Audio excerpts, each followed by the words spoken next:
பெரியார் பெயரை நீக்கும் முயற்சியாகவே கோவில்வெடுவில் புதிய பேருந்து நிலையத்திற்கான வரைபடம் தயாரிக்கப்பட்டுள்ளதாக மதுரையில் சர்ச்சை எழுந்துள்ளது. இந்த நிலையில் பெரியாரின் பெயர் நீக்கப்படாது என மதுரை மாநகராட்சி ஆணையர் விளக்கமளித்துள்ளார்.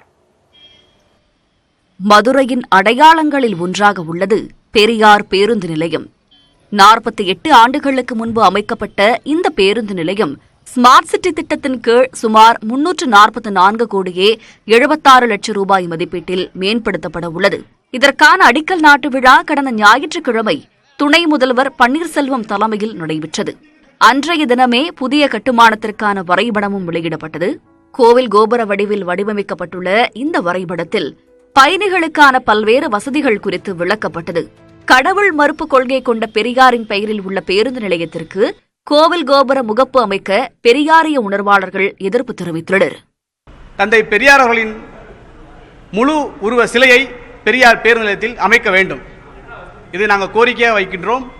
ஒருவேளை பெரியார் பேருந்து நிலையம் என்ற பெயர் அகற்றப்பட்டாலோ அல்லது அந்த பேருந்து நிலையத்தில் முகப்பில் கோபுரம் தான் வைக்கப்படும் என்றாலோ மிகப்பெரிய போராட்டங்களை இங்கிருக்கின்ற பல்வேறு தோழமைப்புகளை ஒருங்கிணைத்து திராவிட விடுதலை கழகம் சார்பாக முன்னெடுக்கின்றோம். அதே சமயம் பெரியார் பேருந்து நிலையத்தின் பெயரையே மதுரை மீனாட்சியம்மன் பேருந்து நிலையம் என மாற்ற வேண்டும் என்ற கோரிக்கையை இந்து மக்கள் கட்சி முன்வைத்துள்ளது. பெரியாருடைய பேரே பெரியார் பேருந்து நிலையம் இருக்கக்கூடாது சொல்றாங்க. மீனாட்சி பட்டணத்தில் உலக புகழ் பெற்றது நம்மளுடைய மதுரைன்ற மீனாட்சி அம்மன் கோயில் தான். அப்படி இருக்கும்போது மக்களுக்கு அங்கே பெரியார் பஸ் ஸ்டாண்டுக்கு வர இடத்துல மீனாட்சி பட்டணம் பேருந்து நிலையம் வைக்க வேண்டும். அதே போல அந்த வடிவம் கோபுரங்கள் சின்னங்கள் வேண்டும். இது தொடர்பாக மதுரை மாநகராட்சி அதிகாரிகளை தொடர்பு கொண்டு கேட்டபொழுது கோவில் நகரம் என்பதை குறிக்கும் விதமாகத்தான் பெரியார் பேருந்து நிலையத்தின் முகப்பு கோபுர வடிவில் அமைக்கப்பட்டுள்ளதாகவும் வேறு எந்த நோக்கமும் மாநகராட்சிக்கு இல்லை என்றும் அவர்கள் தெரிவித்தனர். 2 ஆண்டுகளில் பேருந்து நிலைய பணிகள் நிறைவு பெறும் என கூறப்படும் நிலையில் பணி துவங்கும் முன்பே பெரியார் பேருந்து நிலையம் சர்ச்சையை சந்தித்துள்ளது. மதுரை பெரியார் பேருந்து நிலையத்தின் பெயர் மாற்றம் செய்யப்படாது என மாநகராட்சி ஆணையர் அனீஷ் சேகர் தெரிவித்துள்ளார். பேருந்து நிலையத்தை கோவில் கோபுரம் வடிவில் அமைக்கப்படுவது குறித்து இன்னும் இறுதி முடிவு எடுக்கப்படவில்லை எனவும் விளக்கமளித்தார். பெரியார் பேருந்து நிலையம் தான் இந்த பஸ் ஸ்டாண்ட் அறிவிக்கப்படும். பெரியார் என்ற பேருந்து நிலையத்தில் மாற்றமே இருக்கு. ஆனா அந்த கோபுரம் வடிவத்தில் அமைய போகுதுன்ற மாதிரி ஒரு அது ஃபினிஷிங் ஸ்டேஜ்ல தான் அந்த will be finalising the elevation பற்றி இப்போ டிஸ்கஸ் பண்றதுல மீனிங் இல்லை. ஸ்டெர்லைட் ஆலையை திறப்பதற்கான அனுமதியை புதுப்பிக்க 2ஆம் முறையாக மாசு கட்டுப்பாட்டு வாரியம் மறுத்துள்ளது. ஆலையை மூடுவதற்கான தமிழக அரசின் அரசாணையை தேசிய பசுமை தீர்ப்பாயம் டிசம்பர் 15ஆம் தேதி ரத்து செய்தது. 20க்கும் மேற்பட்ட நிபந்தனைகளோடு ஸ்டெர்லைட் ஆலை செயல்படவும் அனுமதித்தது. அதனையடுத்து டிசம்பர் 19இல் வேதாந்தா நிறுவனம் ஆலையை திறக்க அனுமதி கோரிய நிலையில் அதை ஜனவரி 1ஆம் தேதி மாசு கட்டுப்பாட்டு வாரியம் நிராகரித்தது. தேசிய பசுமை தீர்ப்பாயத்தின் உத்தரவுக்கு மத்திய அரசு தடை விதிக்க மறுத்ததால் ஜனவரி 10இல் ஆலையை திறக்க அனுமதி கோரி வேதாந்தா நிறுவனம் மீண்டும் விண்ணப்பம் அனுப்பியது. அதே நேரத்தில் ஆலையை திறக்க அனுமதி வழங்க மாசு கட்டுப்பாட்டு வாரியத்திற்கு உத்தரவிடுமாறு வேதாந்தா நிறுவனம் உச்சநீதிமன்றத்தில் வழக்கு தொடுத்தது. அதன் மீதான விசாரணை இன்று நடைபெற உள்ள நிலையில் ஆலையை திறக்க அனுமதி தர மாசு கட்டுப்பாட்டு வாரியம் மீண்டும் மறுப்பு தெரிவித்துள்ளது. ஆலை செயல்படுவதற்கான அனுமதியை புதுப்பிக்க வேண்டுமானால் பசுமை தீர்ப்பாய உத்தரவில் கூறப்பட்ட நிபந்தனைகளை நிறைவேற்றியதற்கான ஆதாரங்களை சமர்ப்பிக்க வேண்டும் என மாசு கட்டுப்பாட்டு வாரியம் தெரிவித்துள்ளது. பழனிசாமியை முதலமைச்சராக்க வேண்டாம் என்ற செம்மலை தற்போது அவரது அணியில் உள்ளதாக தினகரன் கூறியுள்ளார். நாமக்கல் மாவட்டம் பரமத்தியில் எம்ஜிஆரின் 102வது பிறந்த நாளை முன்னிட்டு அம்மா மக்கள் முன்னேற்றக் கழகத்தின் நாமக்கல் கிழக்கு மற்றும் மேற்கு மாவட்ட சார்பில் பொதுக்கூட்டம் நடைபெற்றது. அதில் பங்கேற்ற அம்மா மக்கள் முன்னேற்றக் கழகத்தின் துணை பொதுச் செயலாளர் தினகரன் பல கட்ட போராட்டங்களை கடந்து பழனிசாமிக்கு முதல்வர் பதவி வாங்கி தந்ததாக தெரிவித்தார். எப்போது தேர்தல் வந்தாலும் அதிமுக மூழ்கும் கப்பல் எனவும் கூட்டணி குறித்து சில கட்சிகளுடன் பேசிக் கொண்டிருப்பதாகவும் தினகரன் கூறினார். பழனிசாமி முதல்வராக இருப்பதை நான் ஏற்றுக்கொள்ளவில்லை. நீங்கள் வேண்டுமானால் முதல்வராகுங்கள், நாங்கள் ஆதரிக்கிறேன் என்று சொன்னவர் அதற்கு பிறகு வரவே இல்லை. பன்னீர்செல்வத்தோடு சென்று விட்டார். ஆனால் இன்றைக்கு பார்த்தால் பழனிசாமி அவர்களுக்கு முதல் பக்கவாத்தியமே செம்மலை தான் பக்கத்திலே இருந்து வாசித்துக் கொண்டிருக்கிறார். கடலூர் மாவட்டம் விருத்தாச்சலம் அருகே புனித பிரியநாயகி அன்னை ஆலய தேர்பவனி திருவிழா வெகு சிறப்பாக நடைபெற்றது. கோணாங்குப்பம் கிராமத்தில் உள்ள புகழ்பெற்ற புனித பெரியநாயகி அன்னை ஆலயத்தின் ஆண்டு பெருவிழா ஒவ்வொரு ஆண்டும் வெகு விமரிசையாக நடப்பது வழக்கம். அதன்படி இந்த ஆண்டுக்கான பெருவிழா கடந்த 13ஆம் தேதி கொடியேற்றத்துடன் தொடங்கியது. ஒவ்வொரு நாளும் சிறப்பு திருப்பலி நடைபெற்று வந்த நிலையில் 10ஆம் நாளான நேற்று ஆடம்பர தேர்பவனி திருவிழா கோலாகலமாக நடைபெற்றது. அலங்கரிக்கப்பட்ட திருத்தேரில் அன்னை பெரியநாயகி காட்சியளிக்க வான வேடிக்கையுடன் மேளதாளங்கள் முழங்க தேர்பவனி வந்தது. விருதாச்சலம் மற்றும் அதன் சுற்றுவட்டார பகுதியைச் சேர்ந்த ஆயிரக்கணக்கானோர் தேர்பவனியை கண்டுகளித்தனர்.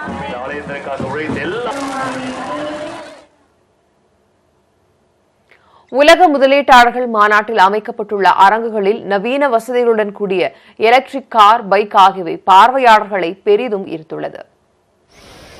சென்னை நந்தம்பாக்கம் வர்த்தக மையத்தில் நடைபெற்று வரும் 2 நாள் உலக முதலீட்டாளர்கள் மாநாட்டில் ஸ்ரீபெரும்புதூரில் இயங்கி வரும் ஹியூண்டாய் கார் நிறுவனம் 7000 கோடி ரூபாய் முதலீட்டில் விரிவாக்கம் செய்ய ஒப்பந்தம் கையெழுத்திட உள்ளது. மாநாட்டின் கண்காட்சி அரங்கில் ஹியூண்டாய் நிறுவனத்தின் மின்சார கார் அறிமுகப்படுத்தப்பட்டுள்ளது. கோனா என்ற பெயர் கொண்ட இந்த கார் கொரியா, ஐரோப்பா, ஆஸ்திரேலியா ஆகிய இடங்களில் விற்பனைக்கு உள்ள நிலையில் இந்தியாவில் இந்த ஆண்டு மத்தியில் விற்பனைக்கு வரும் என அந்நிறுவன மேலாளர் தெரிவித்தார். இது 100% எலக்ட்ரிக் வெஹிக்கிள். இது இந்தியாவில் 39.2 கிலோவாட் பேட்டரியில் வரப்போகுது. அது 345 கிலோமீட்டர் வரைக்கும் ஓட்டலாம். ஒன் டைம் சார்ஜ் பண்ண வீட்டில் 6 hours 11 minutes எடுக்கும். ஸோ அது பண்ணால் 6 hours சார்ஜ் பண்ணால் நீங்கள் 345 கிலோமீட்டர்ஸ் போடலாம். 150 கிலோமீட்டர் ஸ்பீடு வரைக்கும் போகும். இது ஸ்ரீபெரும்புதூரில் உள்ள ஹியூண்டாய் ஆலையில் தயாரிக்கப்பட்ட இந்த காரின் விலை இன்னும் நிர்ணயம் செய்யப்படவில்லை. 150 கிலோமீட்டர் வேகம் வரை பயணிக்க முடியும். இந்த காரில் பாதுகாப்பு அம்சங்களுக்கும் முக்கியத்துவம் கொடுக்கப்பட்டுள்ளதால் அது பார்வையாளர்களை வெகுவாக கவர்ந்துள்ளது. நாங்கள் எக்ஸ்பெக்ட் பண்ண மாதிரி தான் இருக்குது. அதாவது ஒரு எலக்ட்ரிக்கல் கார் மாதிரி இல்லாமல் ஒரு நார்மல் கார் மாதிரி இருக்குது. முன்னாடி ஒரு டெக்கேடாக வேறு கார் மேனுஃபேக்சரிங் இங்கே பண்ணிட்டு இருக்காங்க, இங்கே கொடுத்துட்ருக்காங்க. அந்த கார் பார்த்தீங்கன்னா ரொம்ப டாய்ஸாக இருக்கும். நிறைய லிமிடேஷன்ஸ் இருக்குது. அதாவது 100 கிலோமீட்டர் தான் போக முடியும். அந்த மாதிரி நிறைய லிமிடேஷன்ஸ் இருக்குது. சேஃப்டி ஃபீச்சர்ஸ் எதுவுமே கிடையவே கிடையாது. அதனால் ஹைவேஸில் அதை எடுத்துகிட்டு போக முடியாது. இந்த காரில் பார்த்தீங்கன்னா 300 கிலோமீட்டர் சொல்லியிருக்காங்க. ஸோ அதனால் ஹைவேஸில் நான் எடுத்துகிட்டு போக முடியும். சேஃப்டி ஃபீச்சர்ஸ், ஏர் பேக் எல்லாமே கொடுத்துருக்காங்க. இது எல்லாமே நல்லா இருக்கு. நார்மல் கார் மாதிரி இருக்குது. அதேபோல் சென்னை KK நகரைச் சேர்ந்த ராஜேந்திர பாபு உருவாக்கிய மின்சார பைக் பார்வையாளர்களை பெரிதும் ஈர்த்துள்ளது. 1,70,000 ரூபாய் மதிப்பிலான இந்த வாகனத்தில் 5 நிமிடம் சார்ஜ் செய்தால் பேட்டரி நிரம்பிவிடும். 100 கிலோமீட்டர் வேகத்தில் பயணிக்கக்கூடிய இந்த மின்சார இருசக்கர வாகனமும் பார்வையாளர்களை வசப்படுத்தியுள்ளது.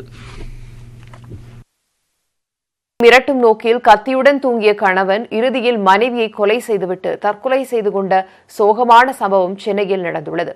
மனைவி மீது கணவனுக்கு எழுந்த சந்தேகப்பே இந்த படுகொலைக்கு காரணமா?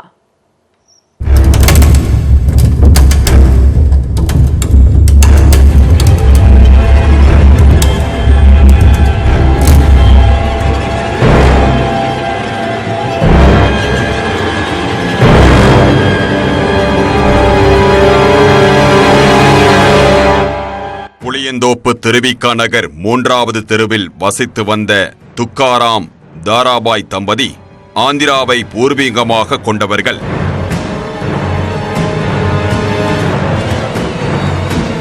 இவர்களுக்கு திருமணமாகி 3 குழந்தைகள் உள்ளனர்.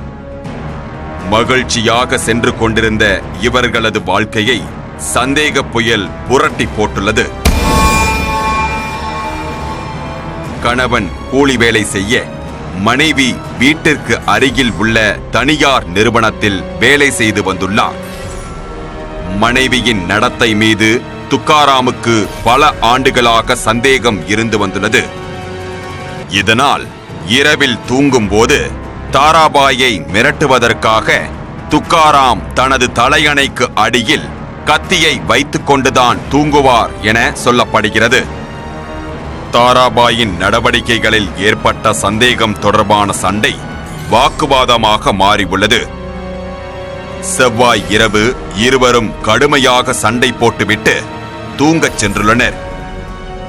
மனைவியால் குடும்பத்திற்கு கெட்ட பெயர் ஏற்பட்டுவிடுமோ என்ற மன அழுத்தத்தில் தூங்கிக் கொண்டிருந்த மனைவியின் மீது அம்மிக்கல்லை போட்டு துக்காராம் கொலை செய்ததாக போலீசார் கூறியுள்ளனர். பின்னர் துக்காராமும் வீட்டில் தூக்கு போட்டு தற்கொலை செய்து கொண்டார். 9ஆம் வகுப்பு படிக்கும் இவர்களது பெரிய மகன் தூங்கி எழுந்து தாயை தேடி உள்ளார். அப்போது தாய் தாராபாய் தலை நசுங்கி இரத்த வெள்ளத்தில் கிடப்பதையும் தந்தை தூக்கில் தொங்கியபடி இருப்பதையும் கண்டு அதிர்ச்சி அடைந்தார். இது பேர் இங்கே தெருவில் தான் சார் நாங்கள் இருக்கிறோம். காலையில் எழுந்து வந்தோம், நம்ம டீ கடை இருக்குது, டீ கடை இங்கே தான் இருக்குது. சரி டீக்கு வந்தோம், இந்தமாரி என்ன சாகுன்னு சொன்னாங்க. இதுமாரி ஹஸ்பண்ட் ஒய்ஃப் என்ன வீட்டுக்குள்ளே பிரச்சனை ஆகிட்டு இருக்குது. அவர் ஹஸ்பண்ட் வந்து என்ன பண்ணிடுவார், அந்தமாரி கல் தூக்கி அவங்க ஒய்ஃப் மேலே போட்டுட்டு அவரும் தூக்கு போட்டு இது பண்ணிடுவாங்க. அவங்க 2 பேரும் அவங்களுக்குள்ளே ஏதாவது சண்டை ஆகிடுச்சு, வீட்டில் பிரச்சனை ஏதாவது சண்டை ஆகிடுச்சு, இந்த மாதிரி ஆகிடும். அவங்களை நம்பி 2 பசங்க இருக்கிறாங்க. தாய் தந்தையின் சடலத்தை பார்த்து வீட்டிற்கு வெளியில் வந்து அழுததை பார்த்த அக்கம் பக்கத்தினர் புளியந்தோப்பு போலீசாருக்கு தகவல் தெரிவித்தனர். சம்பவ இடத்திற்கு வந்த போலீசார் இருவரின் உடலை மீட்டு பிரேத பரிசோதனைக்காக அனுப்பி வைத்தனர். இது தொடர்பாக போலீசார் வழக்கு பதிவு செய்து விசாரித்து வருகின்றனர். கணவருக்கு ஏற்பட்ட சிறிய சந்தேகம் மோதலாக வலுத்து கொலையில் முடிந்துள்ளது. அவர்களது 3 குழந்தைகளின் எதிர்காலம் தற்போது சூனியமாகி உள்ளது. ரஷ்யா அருகே 2 கப்பல்கள் தீப்பிடித்து எரிந்ததில் தமிழகத்தை சேர்ந்த ஒருவர் உட்பட 6 இந்தியர்கள் உயிரிழந்துள்ளனர். குமரி மாவட்டத்தை சேர்ந்த மாலுமி உட்பட மேலும் 6 இந்தியர்களை தேடும் பணி 4ஆம் நாளாக நடைபெற்று வருகிறது. ரஷ்யா அருகே கருங்கடலையும் ஆசோவ் கடலையும் இணைக்கும் கெர்ச் நீரிணைப்பு பகுதியில் கடந்த திங்கட்கிழமை மாஸ்ட்ரோ கேண்டி என்ற 2 சரக்கு கப்பல்களில் எரிபொருள் பரிமாற்றம் நடந்து கொண்டிருந்தது. அப்போது 2 கப்பல்களும் திடீரென தீப்பிடித்து எரிந்தன. இதில் 2 கப்பல்களிலும் இருந்த இந்தியர்கள் 16 பேர் உட்பட 32 பேர் சிக்கிக் கொண்டனர். அதில் 14 பேர் உயிரிழந்த நிலையில் பலரை காணவில்லை.